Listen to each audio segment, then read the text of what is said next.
예, 안녕하십니까. 세계미래포럼 대표로 있는 김규복입니다. 이런 새벽에 이렇게 참석해 주시느라고 수고 많이 해주신 데 대해서 감사드립니다. 저희 세계미래포럼 발표한 지 한 달 반 정도 됐습니다. 그 첫 번째 행사로 제1회 세계미래포럼 조찬 세미나를 개최하도록 하겠습니다. 오늘 첫 모임의 강사로는 저희 세계미래포럼 이사장으로 재임하고 계시는 이영탁 이사장님을 모시도록 하겠습니다. 박수로 환영해 주시면 감사하겠습니다. 정말 감사합니다. 저희가 저도 그렇고 김기복 대표도 그렇고 이 공직에 있다가 어쩌다가 미래하고 인연을 이렇게 맺게 돼서 이게 이런 모임을, 이런 포럼을 만들고 이런 모임을 가지게 된 가장 큰 이유는 바로 그겁니다. 이걸 저 혼자 알고 있기가 아까워서 이 나누어 가졌으면 좋겠다 하는 그런 아주 단순하고 어떤 그 아주 간단 명료한 그런 그 논리에 의해서 이런 모임을 시작을 했습니다. 지난 5월 7일에 발족을 해가지고 그동안에 보니까 저희들은 준비도 소홀하고 하는 일도 영 신통치 않았는데도 불구하고 주위에서 많은 분들이 도와주시고 또 격려해 주시고 지도해 주시고 이렇게 해서 이제 일이 꾸역꾸역 진행이 되는 겁니다. 그런데 그러면은 이 도와주시는 분들에 대한 보답이 있어야 할 것 아니냐 이렇게 해서 저희가 오늘 첫 모임을 이제 시작을 했는데 또 막상 해놓고 보니까 몇 분 안 오시면은 또 자리 어떻게 하느냐 걱정까지 했는데 정말 이렇게 많이 와 주셔가지고 앞으로 저희가 한층 더 힘을 내서 이 일을 여러분과 함께 같이 추진을 해 나가도록 하겠습니다. 제가 요즘 다니면서 가끔씩 좀 주제넘게 어떤 얘기를 하냐면은 나는 앞으로 미래파 교주다. 나는 미래파 교주다. 이런 얘기를 제가 합니다. 근데 그게 그렇게 된 이유는 첫째, 제가 미래에 대한 공부를 조금은 했습니다만, 알면 얼마나 알겠습니까? 이 나이에. 이제 한지도 얼마 안 되고. 근데 이제 그 조금 머리에 들어있는 것도 이렇게 생각하면은 아주 재미가 있습니다. 정말 내용이 정말 재미가 있어. 그래서 이 내용을 저 혼자 알고 있기가 정말 아깝다는 생각이 하루에도 몇 번씩 드는 겁니다. 그래서 이 재미있는 내용을 다른 많은 사람들에게 이렇게 같이 나누어 가지도록 이렇게 하면은 그 내용이 훨씬 더 우리 사회에 유익해질 것 아니냐 이런 생각을 하게 된 거죠. 그래서 저 혼자만 알고 있을 게 아니라 이 모든 지식은 물건은 나누면 내 몫이 작아지지만 지식은 나누면 몫이 커진다고 하지 않습니까? 그것처럼 저 혼자 알고 있기가 아까운 이 내용을 다른 사람들에게 좀 전파를 시켜야 되겠다. 그것도 그냥 단순히 전파시키는 게 아니고 좀 더 체계적으로 어떻게 전파시킬 방법이 없느냐 하는 것은 저희가 지금 궁리를 하고 있습니다만은 어쨌든 여러 분들과 주위에 알고 있는 더 많은 분들과 나누어 가지는 것이 좋겠다 하는 생각에서 시작을 한 거죠. 근데 또 한편으로 보면은 우리 사회에 이 미래에 대한 개념이 매우 부족하지 않습니까? 예를 들면은 저는 이렇게 표현을 합니다만 미래의 토양이 너무 척박하다. 우리네 살아온 것이 너무 이렇게 조급하고 너무 단기 성과, 단기 업적 이런 데 치우치고 또 경우에 따라서는 우리 이 근대화 역사가 선진국을 모방하고 카피하고 이런 거 아니겠습니까? 그죠? 그래가지고 이 요즘 우리가 얘기하는 이미지네이션, 상상력, 창의력, 창조력 이런 것들 우리가 매우 부족하지 않습니까? 그래서 그런 것들을 다 합치면 결국은 뭐냐 하면은 이 미래에 대한 컨셉이 우리 사회가 전체적으로 부족한 겁니다. 그죠? 그래서 이것저것 생각하다 보면은 우리 사회가 정말 앞으로 빨리 한 걸음이나 더 나아가야 하는데 우리 경제의 대외 의존도가 이렇게 높아졌는데 지금 현재 전 세계가 같이 한 나라가 되어가지고 지구촌 사회가 되어가지고 우리나 외국이나 모든 것이 지금은 감기까지 동시에 앓고 있는데 이제 이럴 때 정말 주변을 멀리 보고 옆을 이렇게 보고 살피고 하는 이런 미래 통찰력이 갈수록 절실해지는데 우리 사회는 그런 데서 요즘에는 계속 멀어져 있는 것 같은 것이 안타깝기도 하고 해서 그래서 이러한 모든 것들을 고려해서 이 우리 사회를 보다 미래지향적인 사회로 바꾸어 나갔으면 하는 것이 저희들 바람이죠. 그래서 그런 큰 우리 사회를 미래지향적으로 바꾸자 뭐 이렇게 화두를 던지면 너무 거창하기 때문에 저희는 실제로 정부면 정부, 기업이면 기업, 그리고 개인이면 개인이 좀 더 미래와 가까워지는 그런 상황이 되도록 적은 힘이나마 앞으로 노력을 해서 보태 가야 되겠다는 그런 일념으로 포럼을 시작을 했다는 말씀을 드리겠습니다.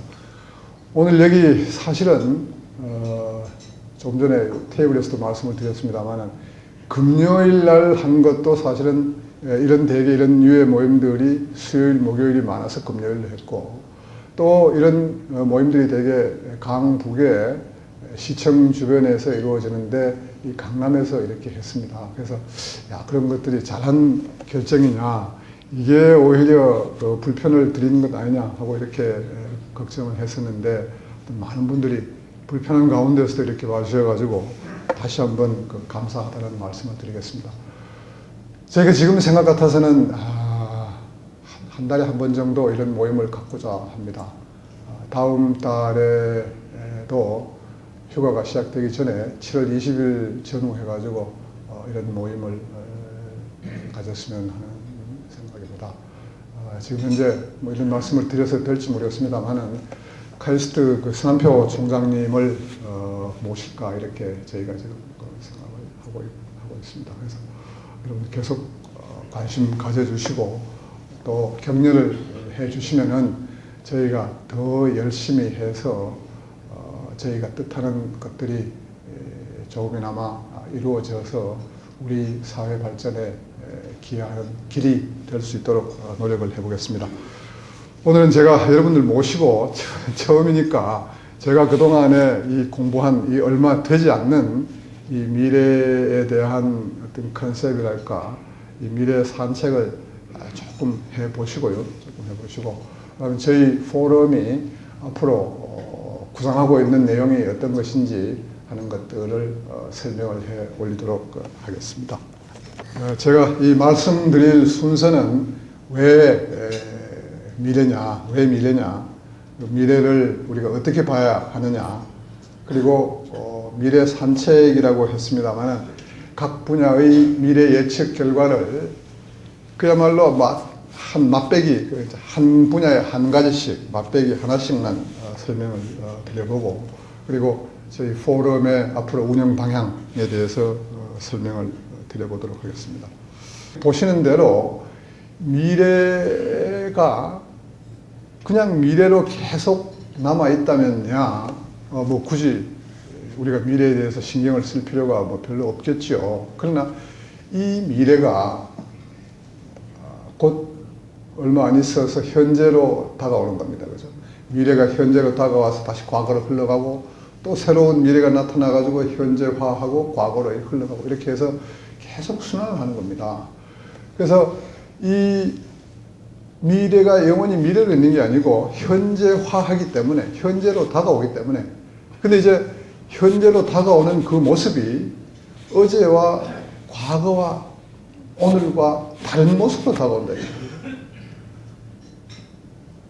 어제의 미래였던 오늘이, 그죠? 어제의 미래였던 오늘과 오늘의 미래인 내일이 같은 모습이라면은, 다시 말씀드리면은, 과거와 현재와 미래가 결국 같거나 비슷하다면은 굳이 미래를 뭐 알 필요도 없겠죠.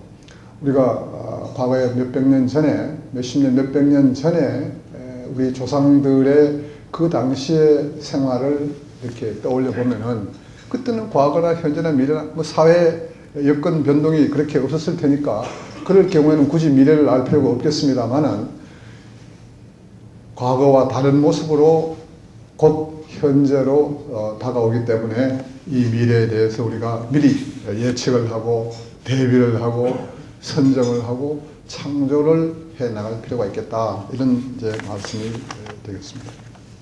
이 말은 우리가 어릴 때부터 많이 듣던 말입니다. 근데 제가 미래를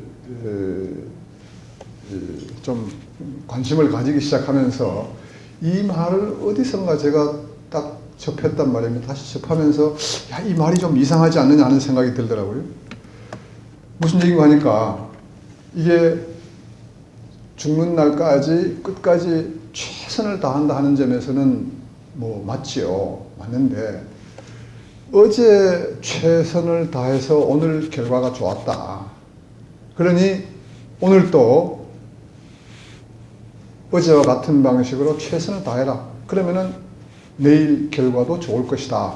이렇게 해석을 한다면 그건 틀리지 않았나, 그건 맞지 않지 않느냐, 이런 생각입니다. 무슨 얘기냐면은, 최선을 다하는 건 좋은데 여건이 달라지는 만큼, 상황이 달라지는 만큼 최선을 다하는 방식도 달라져야겠다, 그런 얘기가 되겠습니다. 그래서 최선을 다하는 건 좋은데 어떤 최선이냐, 그 상황에 맞게, 여건 변화에 맞게 최선을 다해야 하지 않느냐, 이제 이런 얘기가 되겠습니다. 이건 뭐 미래 쪽에 가장 약방의 감초처럼 나오는 그림이더라고요. 갈수록 미래 변화의 속도가 빨라지기 때문에 더 멀리, 더 이렇게 멀리 내다보고 가야 한다, 그런 얘기입니다. 이게 보니까 30년 전에 PC가 없었습니다. 30년 전에. 그리고 20년 전에 휴대폰이 없었고 10년 전에 구글이 없었습니다. 요거는 자료 작성이 조금 됐기 때문에, 작년에 구글 10주년 기념식이 있었죠. 하여튼 10여 년 전에 구글이 없었고 20여 년 전에 휴대폰이 없었고 30여 년 전에 PC가 없었습니다. 그래서 지금 10년, 20년, 30년을 되돌아보면은 이렇게 그동안에 이렇게 엄청난 변화가 있었습니다. 그렇다면은 앞으로 변화의 속도가 계속 빨라진다고 하는데 앞으로 10년 동안에, 앞으로 20년 동안에, 앞으로 30년 동안에는 무슨 변화가 일어나겠느냐? 이런 거 분명히 죽지 않게 하는 세포, 셀, 죽지 않게 하는 또는 늙지 않게 하는 그런 비방이 나오지 않겠느냐, 누가 알겠느냐, 이런 얘기가 되겠습니다. 아까 조금 말씀드렸습니다만은, 이렇게 갈수록 상황이 이렇게 변화가 빨라지고, 특히 우리의 경우에는 역사적으로 보면은 우리가 이 강한 큰 나라들 틈새에 끼어가지고 지금도 그러지 않습니까? 그죠? 이런 데다가 요즘은 우리의 운명을 결정하는 중요한 변수가 우리 스스로의 결정에 의해서라기보다가 다른 외부의 작용에 의해서 되기가 아직도 같은 상황이 됩니다. 그죠? 그런 데가 어쨌든 우리가 이 경제 발전 계획을 추진하는 결과 지금 대외 의존도가 많이 높아져 있습니다. 그죠? 그것도 보면은 대외의 여러 가지 여건을 우리가 미리 알고 챙기고 대비하고 할 그런 필요성이 다른 어떤 나라보다 우리가 더 큰 거죠. 그렇지 않습니까? 그래서 그런데도 불구하고 이 미래에 대한 토양은 너무너무 척박하지 않느냐. 여기 적힌 대로 맨날 아직도 계속해서 과거하고 싸우고 있습니다. 현실 지금도 먹고 살기 바쁘다는 얘기가 우리 입에 달려 있습니다. 지금도 먹고 살기 바쁜데 무슨 놈의 미래냐? 이런 얘기 저도 했죠. 이런 것들이 팽배해 있고, 더구나 우리네는 성질이 급하고 이 단기 이 성과 단기 업적 이런데 너무 집착을 하는 경향이 지금도 아주 강하고요. 아까 얘기 드린 대로 최근에 이 근대화 과정이 선진국을 따라가는, 모방하는, 카피하는 이런 것 등등, 교육도 그렇습니다만 등등 때문에 어떤 창의력을 키우고 창조력을 키우고 상상력을 키우고 이렇게 해서 미래를 만들어가는 이런 어떤 그 요구, 니즈라든가 이런 데 대해서는 우리네가 정말 너무너무 미비한 점이 많다고 이렇게 하겠습니다. 미래는 뒤에 나오지만은 미래는 이 만들어가는 거거든요.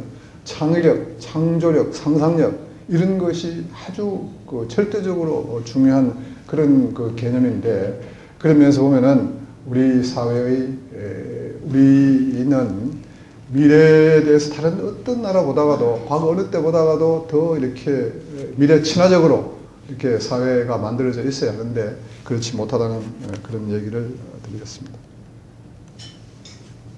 작년에 엘빈 토플러가 홍콩에 왔을 때 우리 기자들이 인터뷰를 하는 과정에서 나온 얘기입니다. 한국은 이미 선진국이지만 미래에 대한 준비가 너무 소홀하다. 한국 학생들은 하루에 10시간 이상 열심히 공부는 하지만 쓸데없는 공부를 하고 있다. 미래에 필요치 않을 지식, 미래에 없어질 직업을 위해서 공부를 하고 있다. 이런 얘기를 했습니다. 정말 우리가 귀담아 듣고 새겨야 할 지적이라고 생각을 합니다. 미래학, 미래학 조금 전에 나왔습니다만 우리 여기 한국미래학회 회장님 전상인 교수님까지 와 계시는데 제가 이런 얘기해서 못하겠습니다만은 미래학을 여러 가지 정의를 하는데 이 가능한 미래, 그죠? 그렇게 될 법한 미래와 바람직한 미래, 이건 바람직한 미래 쪽으로 이렇게 만들어가는 것이 미래고 미래학이기 때문에 이 사이의 간격을 줄이려는 노력이 이게 바로 미래다. 우리가 그걸 그렇기 때문에 이게 미래를 한다는 겁니다. 가만두면은 이렇게 저절로 만들어지는 그 미래하고 내가 바라는 미래, 갔으면 하는 미래, 그죠? 내 비전, 내 목표 실현이 가능한 그런 쪽으로 만들어가는 것이 이것이 그 사이의 간격을 줄이려는 것이 미래학이다 이렇게 얘기를 합니다.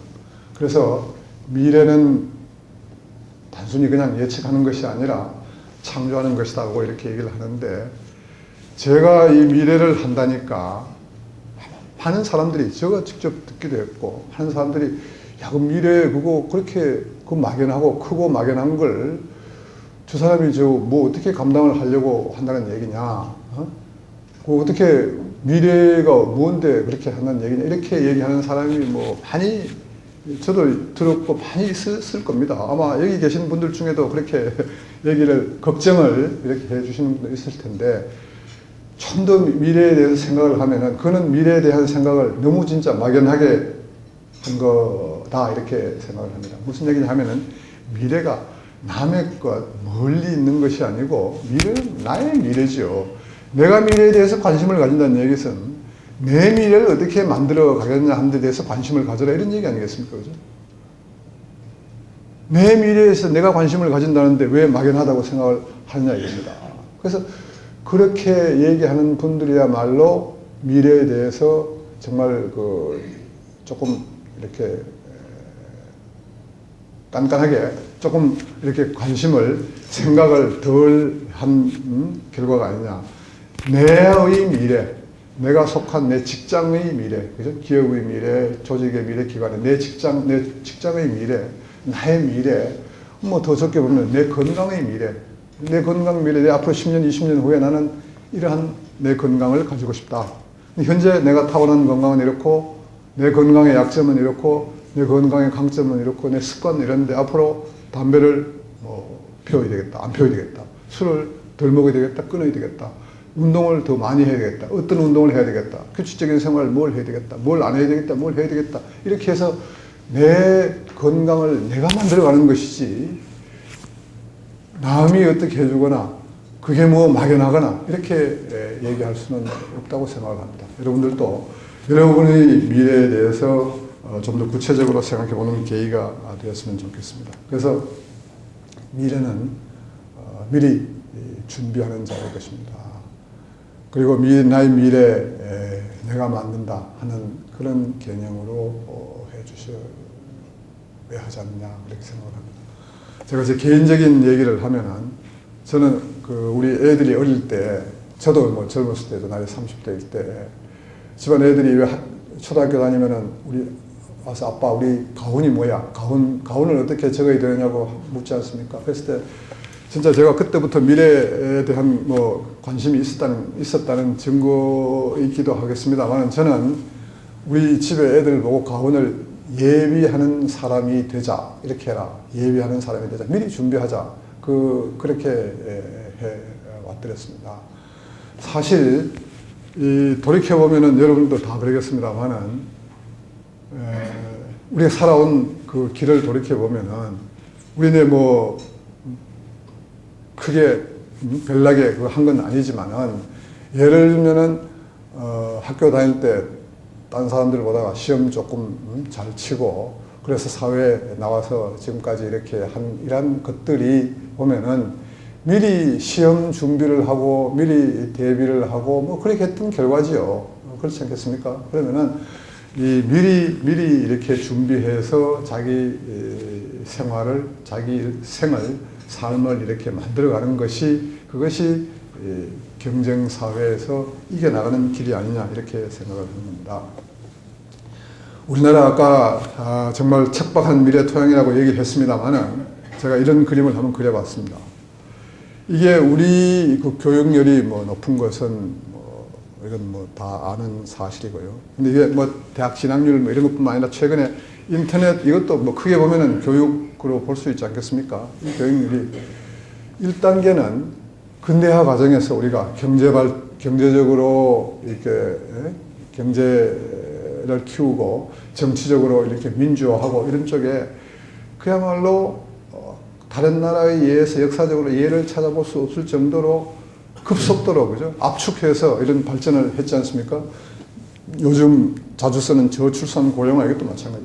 어떤 분야든 간에 우리가 하고자 했던 일은 뭐 다른 어떤 나라보다 더 빠른 속도로 지금까지는 실천을 해왔습니다. 실천을 해왔는데 이것이 1단계 우리 도약이라면은 앞으로는 2단계 도약은 미래화 선진국을 만든 거다. 지금 미래화에 관한 한 우리는 매우 후진국일 수밖에 없다. 후진국이다. 근데 이것도 우리가 함을 먹고 미래화에 관한 한 선진국이 돼야 되겠다고 마음만 먹으면은 전 국민들이 그렇게 동의만 하고 마음만 먹고 결심하고 이렇게 실천에 옮기기 시작하면 이것도 전 세계에서 가장 빠른 속도로 미래화 선진국을 만들 수 있을 것 아니냐. 예를 들면 인터넷 보급률 같은 거 한번 보십시오. 그죠? 그런 것들이 인터넷 보급률, 우리를 막 이렇게 사실은 인터넷 이후에 최근에 와가지고 예를 들면 제조업이 산업의 중심이 되는 시대가 지나면서 서비스업이 부상을 하고 지식경제 사회가 오면서 이 정보통신 사회가 오면서 우리가 이쪽 분야에서 빠르게 적응해 나가고 있지 않습니까? 그죠? 그래서 그런 면에서 보면은 우리가 미래화 선진국도 얼마든지 빠른 시일 내에 달성 가능하지 않느냐. 근데 한 가지 분명한 사실은 이 미래화에 대한 이 미래화 쪽에 선진국이 되지 않고는 우리가 진정한 선진국이 될 수 없는 것은 정말 분명한 것 같습니다. 이 높은 교육열, 우리 그 지식 수준, 높은 그 인식 수준, 이런 것들을 앞으로는 우리 사회 전체를 미래화 선진국으로 만들어 가는데 활용을 해야 하지 않나 이렇게 생각을 합니다. 그래서 앞으로 과제는 개인이든 기업, 조직이든 국가든 간에 미래지향적인 미래 경영, 미래지향적인 어떤 생활 설계, 기업 경영, 정부 운영, 정책 운영 이런 쪽으로 좀 더 이렇게 매진을 하면은 우리가 바라는 미래와 선진국은 다른 우리 지금까지 1단계에 의해서처럼 압축 성장, 압축 발전이 가능하지 않나 이렇게 생각을 합니다. 우리 미래 예측, 각 분야의 미래 예측 결과를 그저 각 분야별로 한 꼭지씩만 맛배기로 보여드리는 게 되겠습니다.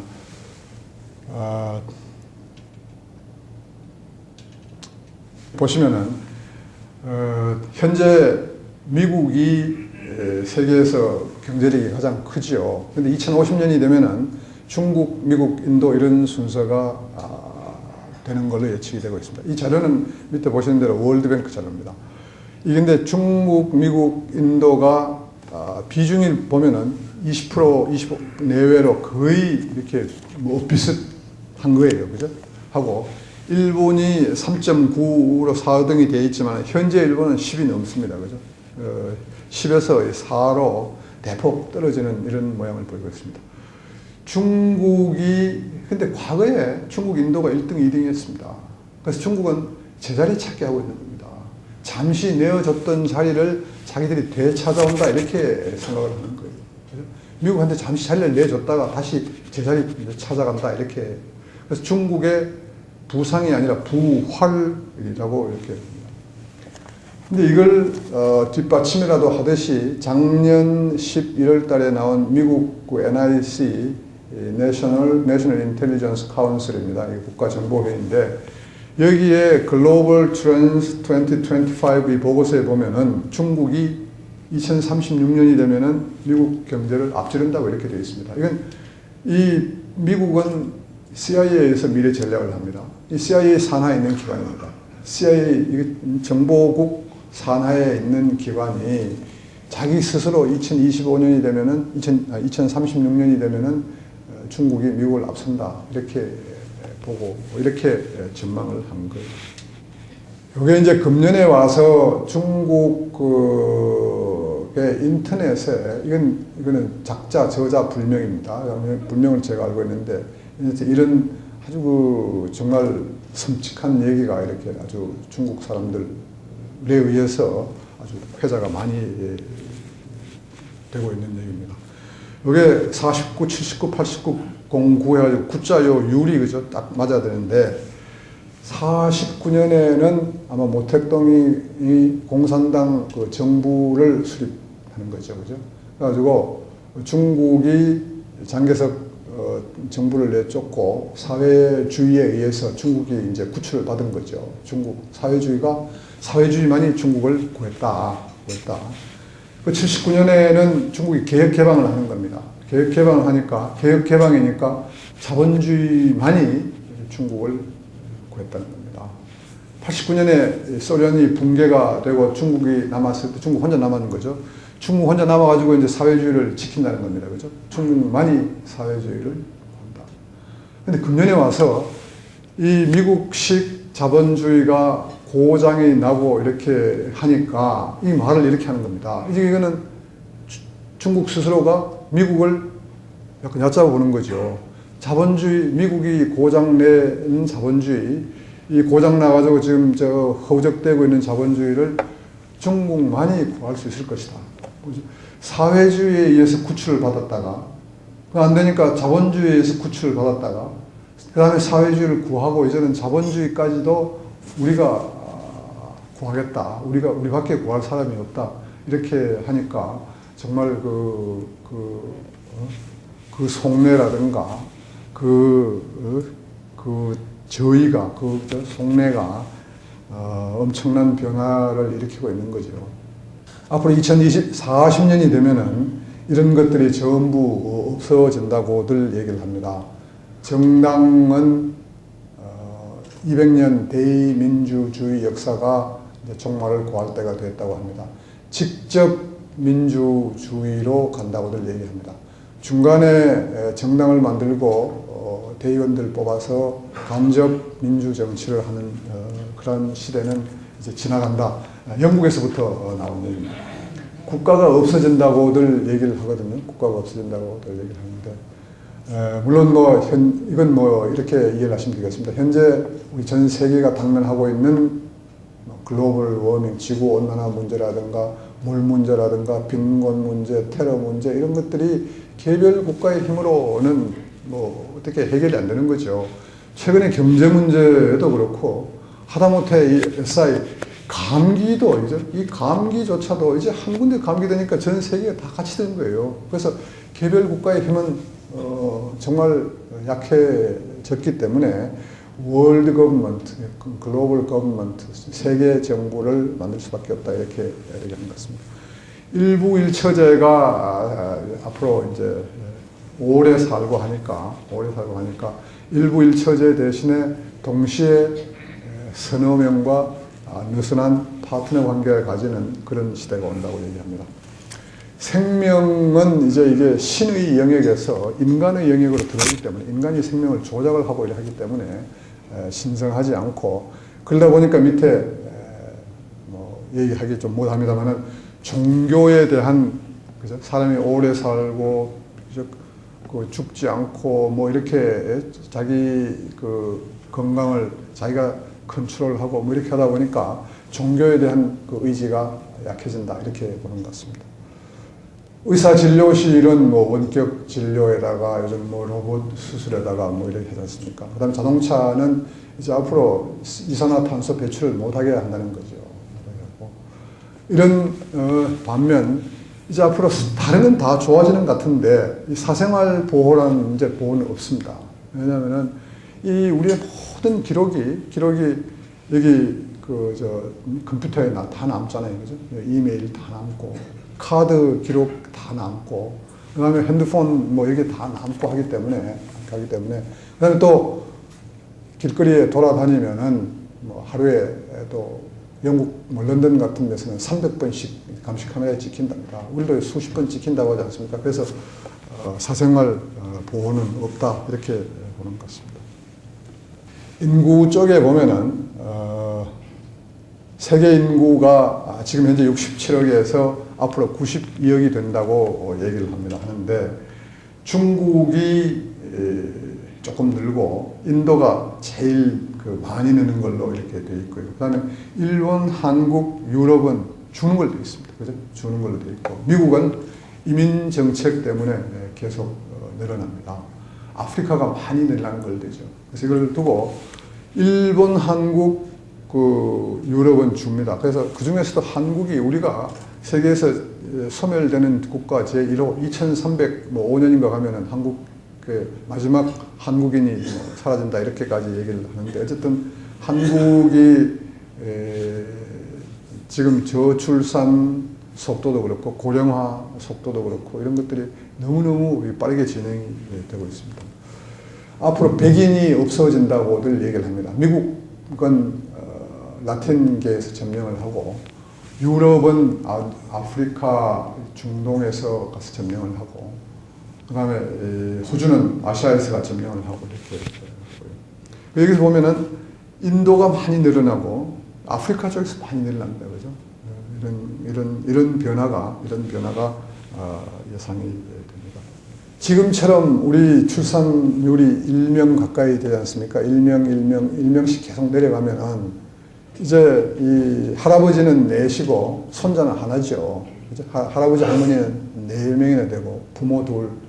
이 밑으로 갈수록 좁아지는 이런 4, 2, 1 이렇게 되는데 이걸 두고 이렇게 얘기하면 30년이 여기서 애기가 1살, 부모가 30살, 조부모가 60 이렇게 됐다고 가정을 하고 지금부터 30년 후 이렇게 하면은 이 조부모가 90이 되면 그때 계속 살아 있을 수 있는 거죠, 그죠? 살 수 있고 부모들 60이 되면 그때야 그러게 하겠습니까? 리타이어 만약에 하고 그러면은 30살 먹은 애 혼자 일하는 겁니다. 그 이놈이 결혼이라도 해가지고 애가 딸리면은 주변에 자기 식구가 한 10명 되는데 10명 중에 혼자 일하는 이런 모양새도 있을 수 있지 않냐 이런 걱정을 하는 거죠. 그래서 이제 인구가 이렇게 줄어들면은 우리나라의 경우에 노동력이 없어지는 거죠. 학생이 없어지는 겁니다. 시장이 없어지는 겁니다. 이게 뭐냐면 우리나라 인구가 2018년을 피크로 해서 그 다음부터 줄어드는데 이 노동력은 15세에서 64세까지의 경제활동 인구는 그 전인 2016년부터 준다고 얘기하거든요. 그럼 2016년부터 이렇게 줄었을 때 우리 경제가 어떻게 되겠냐. 일본이 1990년대 초반에 경제활동 인구가 줄어들기 시작하면서 일본에 잃어버린 10년이 오는 겁니다. 그럼 우리 지금도 별로 늘어나지도 않지만은 경제활동 인구가 이제 앞으로 2010년대 중반대가 줄어들면 우린 일본처럼 잃어버린 10년을 우리도 일본처럼 맞이할 수도 있지 않느냐 이 걱정을 하는 거죠. 그래서 많은 사람들이 현재의 경제 위기를 극복을 하고 나도 우리는 L자형 지지부진한 회복이 될 수밖에 없다. 왜냐? 우선 이 노동력 자체가 늘어나지 않는 상황에서 경제가 빠른 속도로 회복을 하고 경제 성장률이 과거처럼 5%, 6%, 7% 이렇게 올라가기를 기대하는 것은 난망이다. 이렇게 얘기를 합니다. 저희가 젊었을 때 경제기획원에서 경제운영계획하고 5개년계획 할 때 그때 7, 8% 성장률 했지 않습니까? 했을 때 그 7%, 8%가 우리 어떻게 설명을 했냐면은 노동력 증가 4 내지 5%예요. 생산성 향상 2 내지 3%. 지금은 생산성 향상이 그때만큼 안 될 거 아닙니까? 그지? 그땐 낮은 단순하니까. 그다음에 노동력 증가가 없지 않습니까? 노동력 증가가 없고 생산성 향상이 낮을 수밖에 없는 상황에서 과거식의 경제 성장률을 기대하기는 어려운 거죠. 그래서 이 노동력이 없어진다가 이게 경제사회 전체 거기다가 인구가 줄으니까 구매력이 줄잖아요. 소비 수요가 늘지 않습니까? 주택 수요 뭐 이런 것도 마찬가지죠. 그래서 이 노동력이 준다, 인구가 준다, 이거에서 오는 그 경제 운영, 이거에 대해서 정말 깊이 있는 그 분석과 대응이 필요합니다. 학생 수가 이 노동력이 죽는 거는 노동력은 64세까지거든요. 인구가 죽는 거는 인구는 전체 인구니까 노인 인구는 많이 늘어나는데도 전체가 죽는다는 얘기는 학생, 젊은 이 숫자는 엄청나게 빠른 속도로 준다는 얘기입니다. 그죠? 전체 인구가 죽는다는 얘기는 그 중에 노인 인구는 늘어나면서 죽는 거거든. 그러다 보면 젊은 인구는, 학생 인구는, 왜냐면 여자 환자가 한 명밖에 안 나가니까 지금 1.1명, 한 명 아닙니까? 그죠? 그러면은 학생 숫자는 급격하게 주는 겁니다. 그죠? 급격하게 주는 겁니다. 그래서 이 경우에 이러한 그 학생 숫자는 이게 딱 그냥 그 미래 예측이 아니라 이건 뭐 인구 추계로 금방 나오거든요. 거의 정확하게 나오는 거거든요. 거기에 맞추어서 우리 교육 정책이 예를 들면 제대로 적응을 하고 있느냐. 대학을 비롯한 중고등학교, 국민학교의 통폐합이라든가 이런 것들이 제대로 되고 있느냐. 교사 양성계획, 교사 수급계획이 현실에 맞게 잘 조정이 되어 가지고 나가느냐. 이런 것들에 대한 과제가 많습니다. 시장, 인구가 줄면은 결국 전체 시장은 늘어나기가 어려운 거죠. 그죠? 아까 경제 얘기를 했습니다만은. 그랬을 때 이렇게 얘기를 한 사람이 있습니다. 지진 나기 1년 전부터 개미가 없어지고, 개미가 달아나고, 그 근처에서 지진 나는 데서 달아난답니다. 없답니다. 사람이 인구가 줄기 10년 전부터 기업이 달아난다.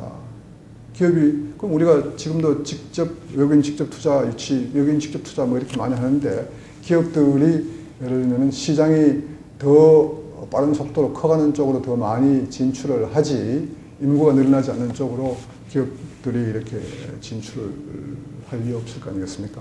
이런 면에서도 세심한 관찰이 필요하다고 이렇게 보겠습니다. 그러나 이제 그렇게, 이건 크게 전체적으로 본 거고, 그러나 그런 가운데서도 이 안에 인구가 예를 들면 줄어들긴 하지만은 개개인의 건강관리에 신경을 더 쓰니까 그쪽에 또 시장이 있을 수가 있고, 또 인구가 줄지만은 1인 가구, 그죠? 가구가 늘어나니까 1인 가구, 1인 소규모 주택, 거기에 들어가는 가재도구 해서 이런 그 1인 가구에 대한 그 시장이 또 있을 수 있고, 또 애들이 잘 안 태어나지만은 숫자는 작지만은 한번 났다 하면은 과거에 뭐 5놈, 10놈한테 들어가는 이상으로 돈이 들어가지 않습니까? 그죠? 그래서 이 엄청난 시장이 또 나름대로 있는 겁니다. 그 안에서. 전체적으로는 문제가 있지만은 그 안에 보면은 그 내부의 구조조정에 의해서 나름대로 시장이 많이 있을 수 있는 겁니다. 그래서 그런 것들을 찾아서 비즈니스를 하면은 그 나름대로 또 기회는 많이 있다. 이렇게 볼 수가 있겠습니다. 기후변화 쪽은 뭐 하도 기후변화 쪽이 말이 요즘은 뭐 워낙 그 지구상 뭐 이 지상이나 실제 방송이나 통해 가지고 워낙 많이 보도가 되고 있으니까 뭐 여러분들 잘 아시겠습니다만은 제가 여기서 설명드리고자 하는 것은 이 3대 트렌드를 얘기한 토마스 프리드만이라는 사람은 뉴욕 타임즈의 컬럼니스트입니다. 이 사람이 여기 핫하고 세 번째 크라우디드는 뭐 우리가 다 잘 아는 것인데 이 플랫이라는 이 개념이 그죠? 플랫이라는 이 개념이 조금 그래서 근데 여러분들한테 설명을 한번 드려보겠습니다. 여기서는 세계화와 중산층 확산 이렇게 얘기했는데 이런 얘기입니다. 세계화에 따라서 경제 활동의 평등성이 높아졌다. 경제 환경의 평등성이 높아졌다. 무슨 얘기냐 하면은 인도의 오지나 미국의 실리콘밸리나 지금은 기업하는 여건은 같아졌다 이겁니다.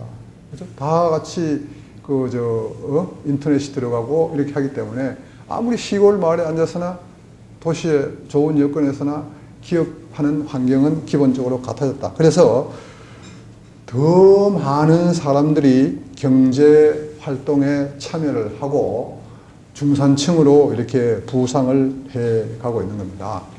그래서 이 전 세계가 글로벌 아고라, 그러니까 세계의 어떤 광장으로 변모를 하고 있으며 더 많이 생산하고 더 많이 소비하는 소위 이 아메리칸 드림이 보편화되고 있다. 무슨 얘기냐 하면은 중국이나 인도나 이런 사람들이 결국은 미국식 경제 발전을 지향을 하는 겁니다. 그걸 따라가고 있는 겁니다. 그래서 그대로 가는 겁니다. 근데 이게 이 플랫이 여기서 미래를 위협하는 3대 트렌드 중에 하나라는 거거든.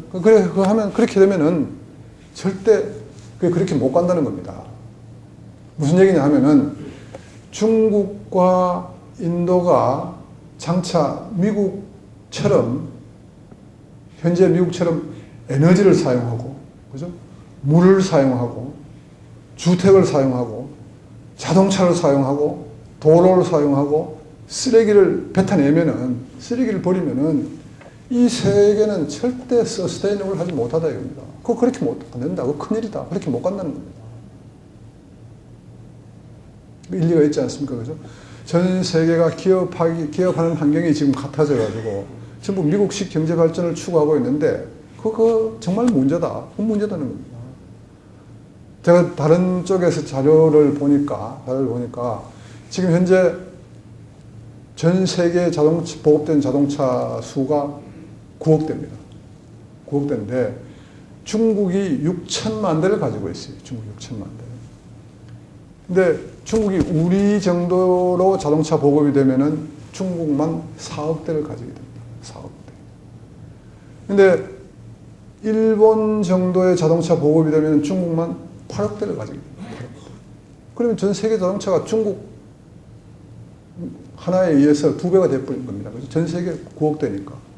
중국만 8억 대를 가지게 됩니다. 인도는 어쩝니까? 다른 또 나라는 어쩝니까?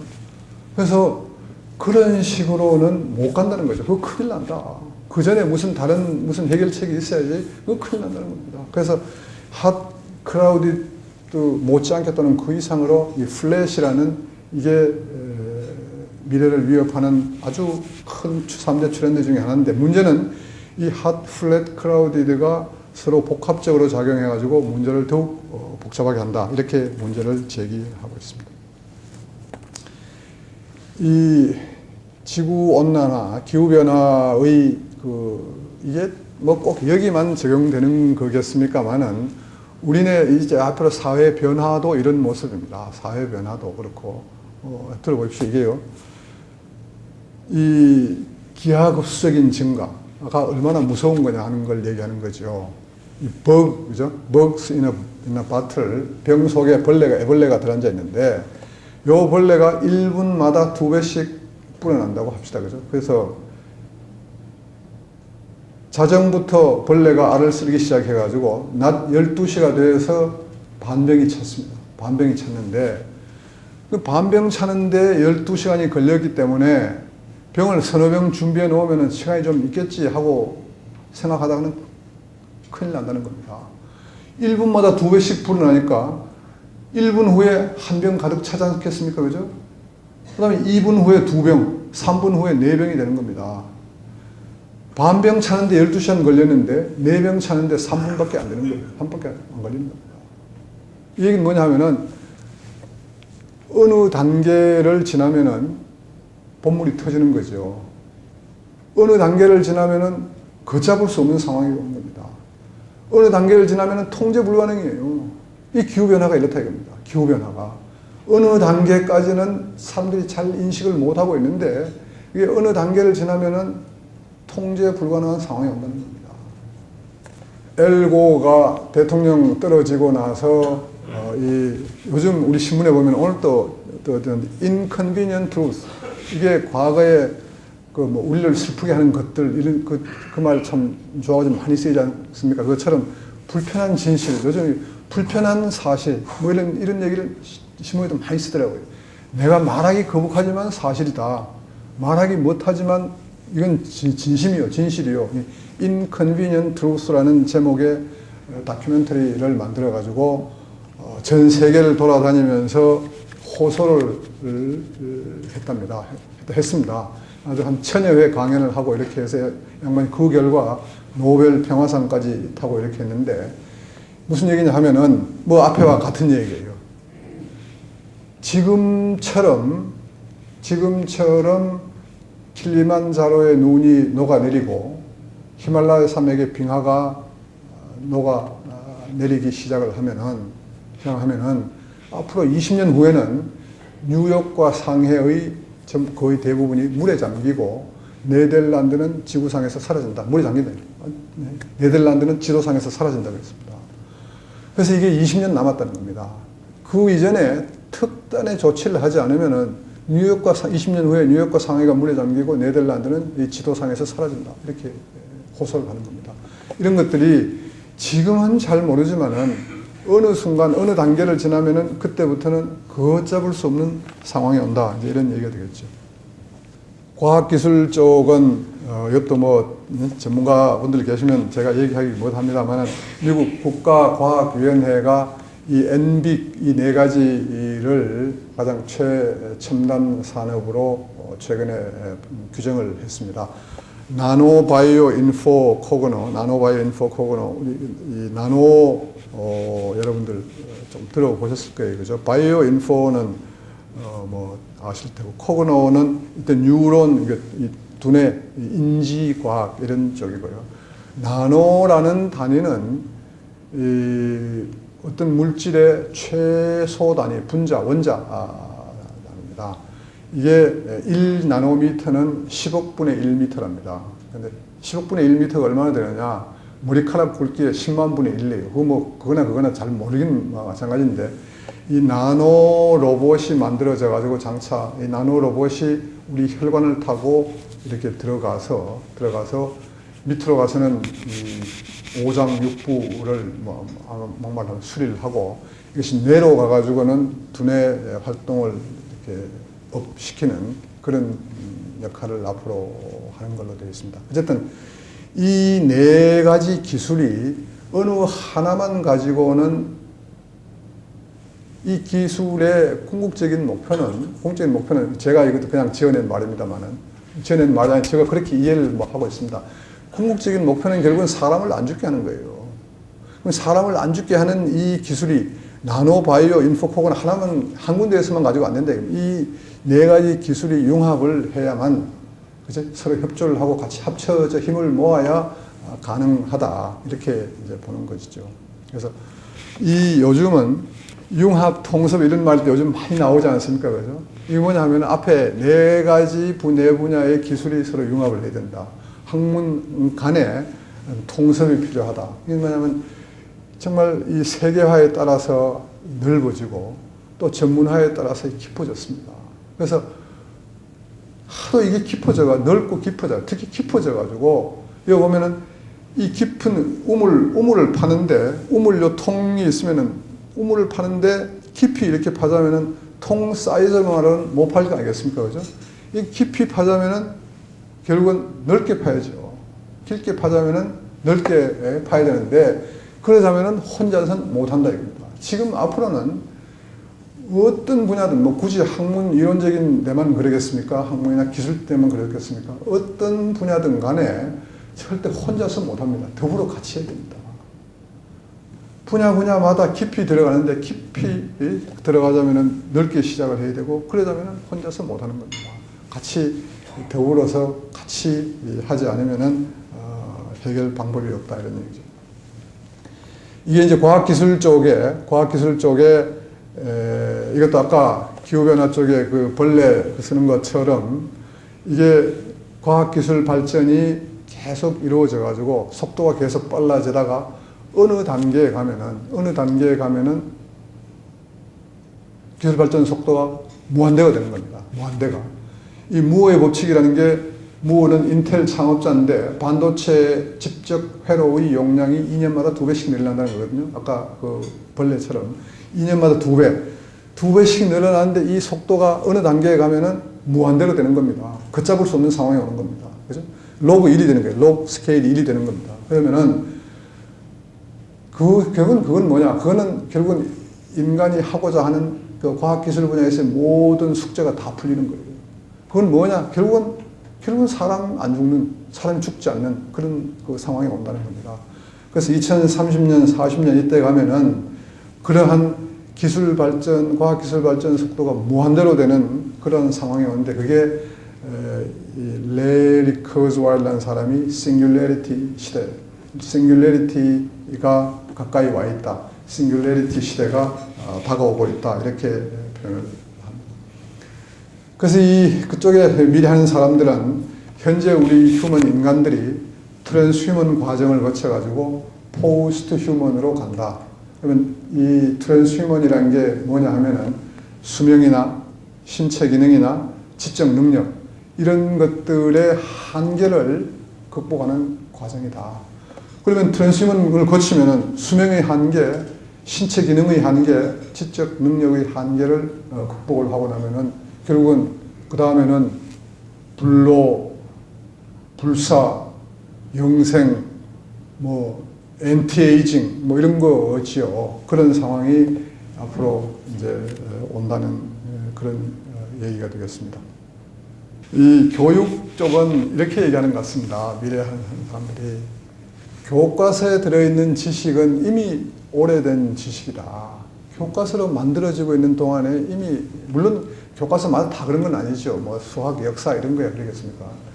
교과서의 지식은 쓸모가 없다. 왜냐하면은 책으로 만들어지는 동안에 이미 새로운 지식이 나온다는 겁니다.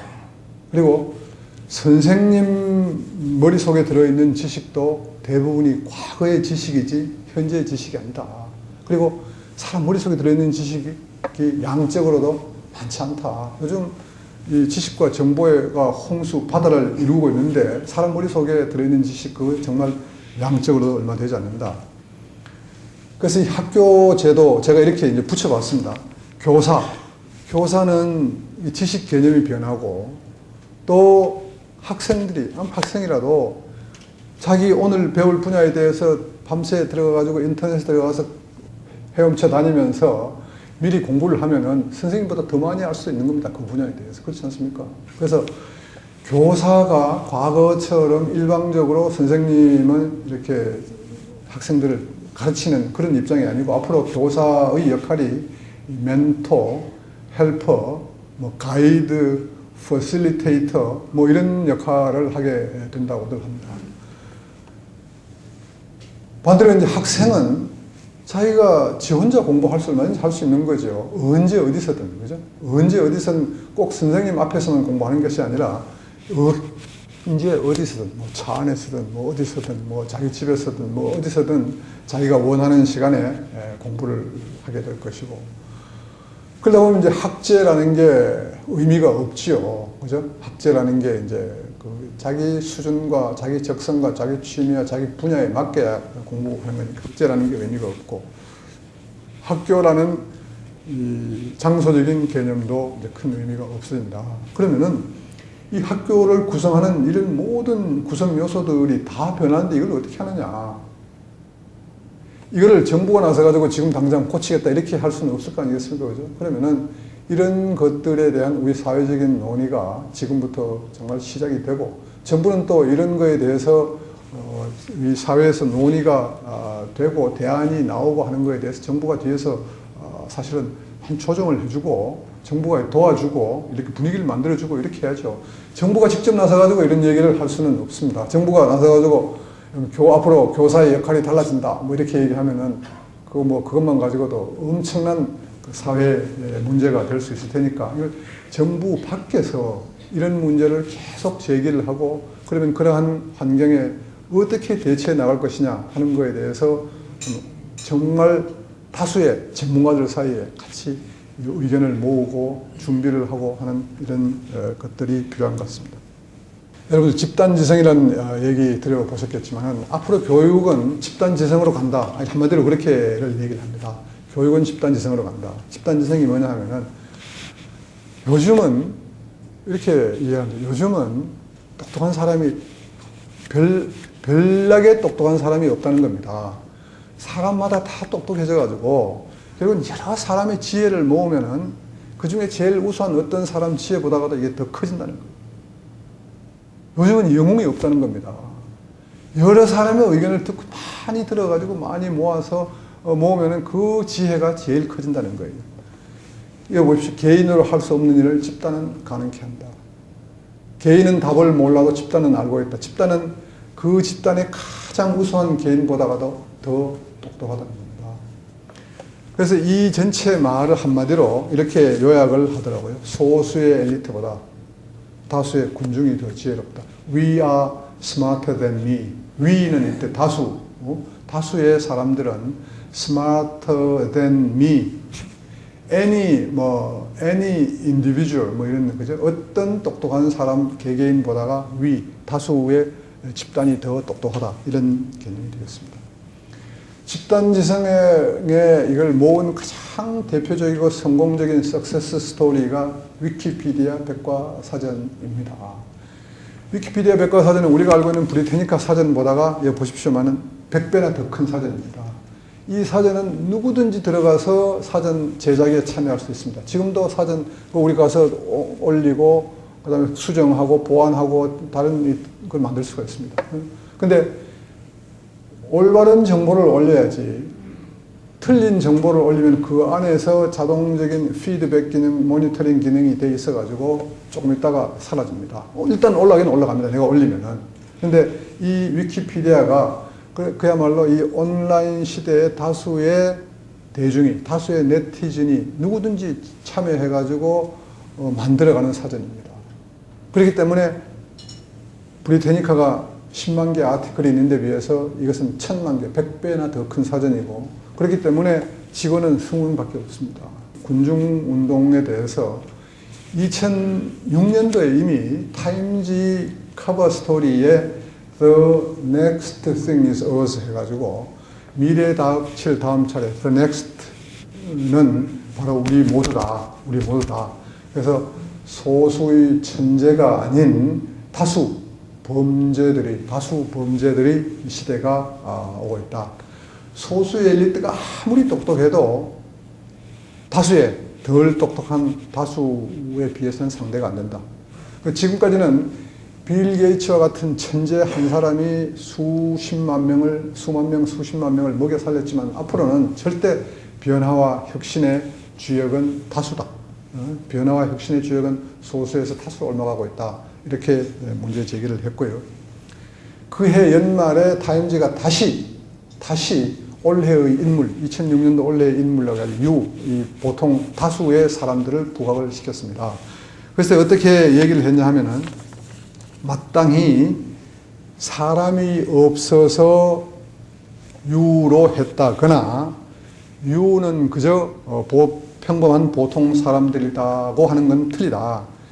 유로 지칭되는 사람들이 새로운 디지털 민주주의의 기초와 틀을 세웠으며 적극적인 참여를 통해서 세계의 미디어 영역을 장악을 했다. 어떤 직업 언론인도 이들만큼 시간과 에너지 그리고 열정을 가질 수 있었겠는가. 이제 이 다수의 이 사람들은 이제 이들은 단순히 세상을 변화시키는 이 주역이 되었을 뿐만 아니라 세상을 바꾸는 방식까지도 바꿔가고 있다. 이렇게 세상을 바꾸는 방법까지도 바꿔가고 있다. 확실히 여러분들 생각하면은 이제 이 세상을 바꾸고 이렇게 바꾸어 나가는 그 주역은 소수의 어떤 엘리트, 소수의 어떤 지도층, 소수의 어떤 이런 이야기보다는 다수의 이 많은 사람들의 힘이 아니냐 이렇게 생각을 합니다. 근데 이거에 대해서 우리가 뭐 다 동의를 못하죠. 특히 이 뒤에 촛불 시위의 본질에 대해서 들어가 보면은 저도 뭐 이거에 대해서 동의는 하지 않습니다만은 이 정말 그 정치적인 목적, 어떤 다른 불순한 목적을 가지고 주도한 그게 분명히 그런 부분이 있는데, 이거에 대해서 또 그거보다 더 많은 사람들이 거기에 참여한 사람들은 이렇다 하고 또 이걸 집단 재성의 발로로 보기도 하는 겁니다.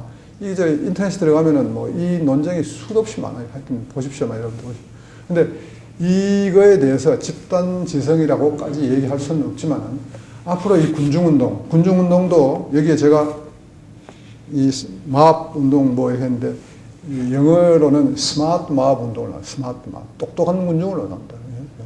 나오는데 그거에 대해서 우리 사회가 특히 우리 미래하는 사람 저도 그렇고 여러분들도 그렇고 이거에 대해서 정말 더 많은 연구를 하고 더 많은 대안을 제시하려고 우리 정부를 경영하는 정부 입장에서 또는 기업 경영도 마찬가지입니다. 이런 다수 여러 사람들의 행동, 그 이론, 논리, 원리 이런 거에 대해서 연구를 하고 여기서 대비를 하고 이런 것들이 절대 필요하다고 생각합니다.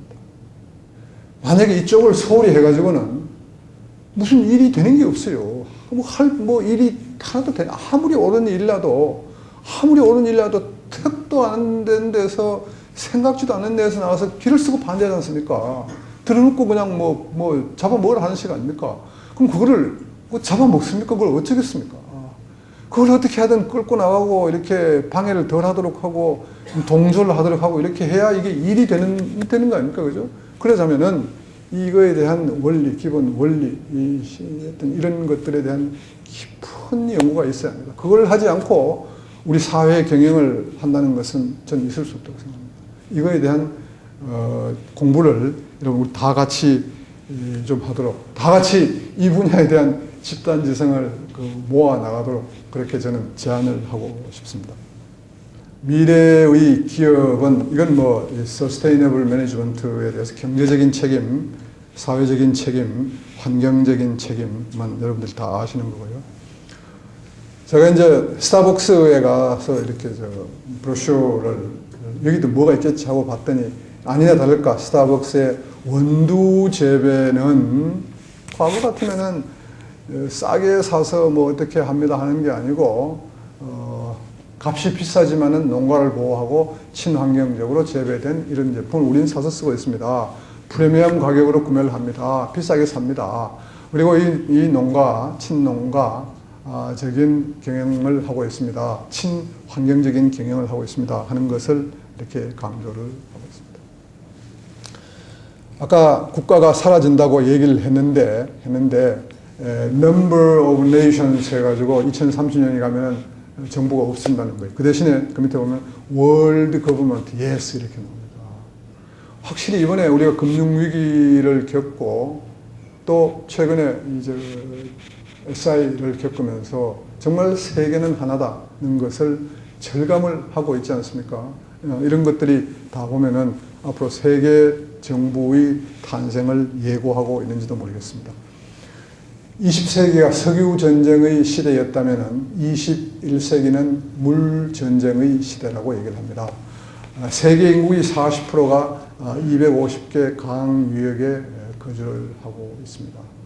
제가 여러분들 이집트 가서 보시면은, 저도 이집트 잠깐 그런데 카이로에서 내려가지고 밑에 룩소입니까? 거기 관광여행 갔다가 이렇게 오면은, 거기는 강이 이제 남에서 북으로 흐르지 않습니까? 그죠? 저 위에 수단에서 그 나일강이 생겨가지고 이렇게 오는데, 거기서 어떤 발견을 했냐면은, 강이 룩소에서 보는 강하고 카이로에서 보는 강하고 다르다 이겁니다. 그래서 야, 여기 이상하다. 강이 이런 거 처음 봤다 했더니 그 가이드도 정말 그렇습니다 그랬는데, 무슨 얘기냐 하면은 룩소의 상류의 강 폭이 훨씬 큰 거예요. 하류가 훨씬 좁아요. 왜 그러냐면은 이렇게 물이 많이 몰려들다가 전부 사막지대 아닙니까? 그죠? 내려오면서 물 빼쓰고 스며들고 해가지고 하구에 오니까, 우리는 하구에 가면 물이 양이 제일 많고 강폭이 제일 넓은데, 그쪽은 하류로 갈수록 강폭이 좁아지고 물이 없더라고요. 그렇습니다.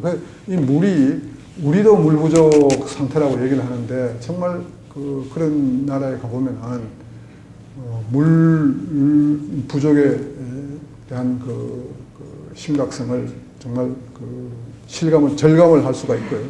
세계 인구의 40%가 250개 강 유역에 거주를 한답니다. 옛날부터 강 상류에 있는 사람들은, 우리 저 평화의 댐 그때처럼 강 상류에 있는 사람은 볼을 모아가지고 물을 안 주는 걸로 위협을 했대요. 그러니까 그런 이제 항상 위협 요인이 있기 때문에 강 하류에 있는 민족들이 더 강했답니다. 미리 준비를 하고 대비를 하고 했기 때문에.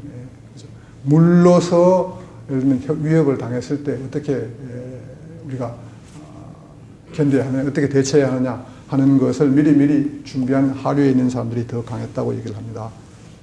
그래서 앞으로의 사회는, 이건 뭐 설이 조금씩 다른데, 새로운 신사회주의 도래 가능성이 있다고 이렇게 또 미래 쪽은 한 얘기를 합니다. 무슨 얘기냐 하면은 2017년에 가면은 디지털 디바이드가, 그러니까 디지털 격차가 없어지고, 디지털 격차가 없어져서 인터넷 보급이 다 되고 나면은 교육 격차가 없어지는 겁니다. 교육 격차가 다 교육을 받게 되고 이렇게 되면은 그 다음에는 소득 격차가 없어지는 걸로 돼 가지고 이렇게 지금보다 훨씬 더 평등한 사회가 온다고 이렇게 하는 사람도 있고, 아까 얘기한 이거 여기는 스마트 맵, 이거 제가 똑똑한 군중 앞에 똑똑한 일부러 뺐습니다 사실은. 근데 이 군중 운동, 그죠? 이 사람들은 지금도 바로 국회를 안 가고 여의도를 안 가고 바로 청와대로 쳐들어가게 하는 겁니다. 이 사람들은 이런 그 현상, 그다음에 대의민주주의가 없어지고 새로운 신직접 민주주의가 부상을 한다거나, 또 앞으로는 어느 정도 이렇게 소득 수준이 올라가면은 이 물질 만능주의, 이게 이제 없어진다고 합니다. 정신적인 것을 더 이렇게 중하게 여기는 그런 세상이 온다고들 그렇게 얘기를 하고 있습니다. 라이프 스타일은 이게 이제 뭐 앞에 거 요약이 될 수도 있겠습니다만, 이제 방금 말씀드린 대로 물질 만능주의가 퇴조를 하고 정신적인 쪽에 더 가치를 두는 그런 사회가 온다고들 얘기합니다. 디지털 유목민, 우리가 이제 디지털 유목민이 된다고 합니다. 이 노트북을 들고, 카메라를 들고, MP3를 들고, 예를 들면 또 핸드폰을 준비를 하고, 이렇게, 그 다음에 신용카드, 이만 있으면은 그렇게 해서 밴에다가 자기 먹을 것, 입을 것 달고, 그냥 돌아다니면서 생활한다는 거예요. 떠돌이 생활을 한다는 겁니다. 그거 있으면은 떠돌아다니면서 생활하면 일은 그때 하는데, 이제 인터넷, PC 통해서 일을 하는 거죠. 그렇게, 그런 디지털 유목민족이 앞으로 많이 나타날 거다. 사생활 보호는 없어진다는 얘기는 아까 했습니다. 일부일처제, 이것도 프랑스의 자크 아탈리라는 유명한 미래학자가 한 얘기입니다. 그냥 하는 얘기가 아닙니다. 이게 유명한 미래학자가 프랑스에 했는데, 왜냐하면 평균 수명이 늘어나면은 한 사람하고 70년, 80년 못 산다는 거예요. 그리고 사회 여건도 그렇고. 그래서 동시에 서너 명과 느슨한 파트너 관계를 가지게 된다. 이렇게 얘기를 하는데, 우리 회장님, 그러니까 이제 남자들은 여자분 죄송합니다만 야 그러면 일부 다처제가 오겠네 하고 이렇게 생각을 하는데 여자분들은 다부일체제가 오는 걸로 생각을 한답니다. 그래서 이 일부 일체제 문자 시대 이 컴퓨터에 이 키보드 이거 이렇게 치는 거 귀찮지 않습니까? 이걸 말로 이렇게 하게 되고 문자가 장치는 없어진다는 겁니다. 집에서 이제 재택근무하고 뭐 집에서 이제 모든 것을 하게 되고 그리고 정말 이상한 것은 이 정보통신이 발달하고 이제 PC가 생기고 휴대폰이 생기고 등등 갖가지 문명의 이기가 다 나타났음에도 불구하고 사람들은 갈수록 더 바빠진다는 거예요. 정말 시간이 부족한 사회가 온다. 시간이 그래서 제일 귀한 자원이 된다. 시간 부족한 그런 사회가 온다는 거고 사이버나우라는 아침에 우리가 일어나서 화장실 변기에 딱 앉으면은 혈압, 체온, 당뇨 수치가 탁 나오고 냉장고 문을 열면은 오늘 아침은 이걸로 드세요 하고 디렉션이 딱 나타난다는 거예요. 사이버나우라는 이 옷을 입거나 안경을 끼면은 금방 가상 세계로 연결이 되어 가지고 아침에 조깅을 하는데 오늘은 예를 들면은 루브르 박물관 옆에서 조깅을 하고 싶다. 런던 테임즈강 옆에서 하고 싶다면 그쪽으로 바로 연결이 되어 가지고 그래서 일어나면은 바로 이런 가상 세계로 연결해 주는 그런 장치가 앞으로 나타난다는 겁니다. 나홀로 생활은 요즘은 젊은 사람들이 PC 앞에 앉아서 하루 종일 시간을 보내기 때문에 이렇게 얘기를 한답니다. 나는 나와 가장 친한 친구를 한 번도 만난 적이 없다.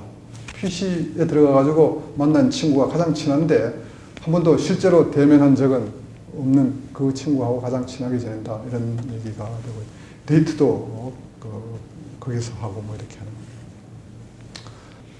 거예요. 이 세계미래 포럼 설립에 대해서 제가 말씀을 드려보겠습니다. 다시 한번 말씀을 드리면은 지금 이 세상에서 수많은 그 미래 예측 결과가 쏟아지고 있습니다. 미래학자나 미래 예측 기관이 수많은 그 미래 예측 그 결과를 쏟아내고 있습니다. 미래 지식의 공급이 엄청나게 많이 이루어지고 있습니다. 그런데 이걸 예를 들면 실제로 필요하는 사람은 개인이든 기업이든 정부인데 이 개인, 기업, 정부는 여기에 대한 그 개념이, 인식이 매우 부족하거든요. 그래서 저는 이 미래 지식의 생산과 미래 지식의 공급과 수요를 매치시켜주는 시장의 역할을 누군가 해야 되겠구나. 그렇게 해서 한 것이 저희 미래 포럼이, 세계 미래 포럼이 설립된 이유입니다. 미래 지식의 수요와 공급을 매치시켜줘가지고 개인과 기업과 정부가 미래 경영을 잘 할 수 있도록 도와줘야 되겠구나 하는 것이 저희가 생각하는 세계 미래 포럼의 역할입니다. 그러다 보니까 세계 미래 포럼은 결국 시장 또는 거래소가 될 수밖에 없습니다. 그래서 어떤 식으로 미래 경영을 지원하느냐 하면은 교육을 통해서 또는 장차 컨설팅을 통해서 하겠다는 것이고요. 그래서 이 미래 경영을 확산을 시켜가지고 종국적으로는 우리 사회 전체를 미래지향적인 사회로 만들어가는 것이 궁극적인 비전이다. 이렇게 말씀을 드릴 수 있겠습니다. 지난 5월 7일 날 이제 창립 기념식을 가진 이후에 이 미래 뉴스를 일주일에 한 번씩 발간을 하고 미래 용어, 미래로 보는 세상 칼럼 이런 것들을 운영을 하고 있습니다만은 아직 부족하고 미숙하고 하고 시행착오가 많습니다. 그런 것들 여러분들 좀 정으로 애정을 가지고 도와주시고 많이 지도해 주시고 해 주시면 좋겠습니다. 8월 20일 날 녹색 그린 그로스는 아닙니다. 그린 매니지먼트라는 주제를 가지고 국제회의를 자그마하게 할 준비를 저희가 지금 하고 있습니다. 그거 이전에 이제 아까 말씀드린 대로 7월 20일 전후해서 한 번 더 이런 조찬 모임을 가질 계획이고요. 그 다음에 이제 9월부터는 여기 조천 세미나 모임을 좀 더 적극적으로 하고, 그 다음에 교육 사업을 본격적으로 할 계획입니다. 그리고 컨설팅은 계속 준비를 해 나가도록 하겠습니다. 여기 뭐 오른쪽에 이름은 보시지 마시고요. 여기 봐도. 그래서 교육을 하기 위해서 저희가 현재 17개 분야로 나누어서 교재 작성을 하고 있습니다. 인구 변화의 사회경제학, 미래 교육의 모습, 미래 직업과 미래 인재, 친환경으로 가는 길, 대체에너지 개발과 신사업 기회, 미래의 도시, 미래의 주거, 뜨는 산업, 지는 산업, 인간의 진화, 영생은 가능한가, 음식의 미래, 지속 가능 경영 전략과 비즈니스 포트폴리오, 금융위기 이후의 자본주의, 사이버 세상의 진로, 집단지성의 활용, 미국, 중국, 일본과 한국, 리더십 위기와 미래 정부, 다문화 사회 맞이, 생활환경 변화와 미래인의 하루.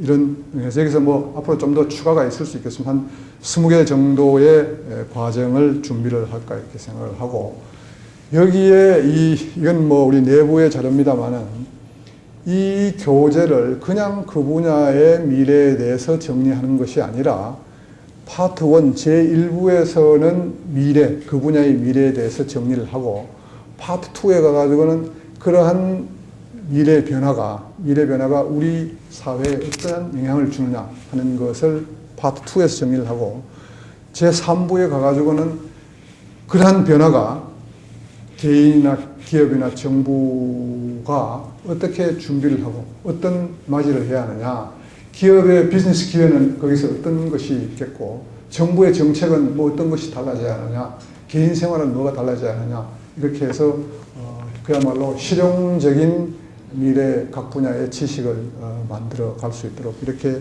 정리를 하고 있습니다. 앞으로 이건 뭐 봐야 알겠습니다만은 9월부터 공개 강의 또는 맞춤 강의식으로 할 생각이에요. 그래서 저희가 조찬 모임하는 퓨처리스트, 퓨처클럽, 교육센터, 그리고 이제 인구 가족하고 에너지 환경 쪽은 좀 더 중점적으로 이쪽을 좀 연구 개발을 할 그런 생각으로 있습니다. 이상 간단히 말씀을 드리고, 제가 이런 그림을 한번 그려봤습니다.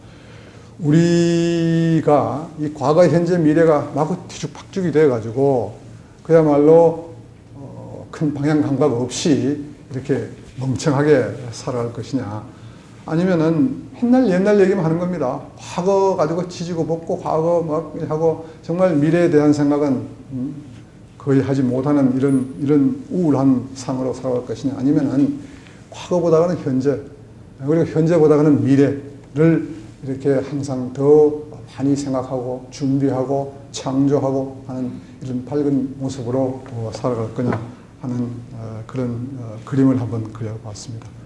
그래서 우리 모두 미래파가 되고 미래를 더 많이 준비하고 창조하고 이렇게 해서 앞으로 개인 생활은 물론이고 내가 속한 조직에서 또는 내가 속한 국가사회에서 그야말로 국가사회의 발전과 조직의 발전과 개인의 발전을 위해서 크게 기여하는, 공헌하는 큰 것을 만들어내는 그런 바람직스러운 미래인이 되었으면 좋겠다 하는 생각을 하고 있습니다. 여러분, 제 얘기는 이것으로 마치도록 하겠습니다. 여러분 감사합니다. 고맙습니다.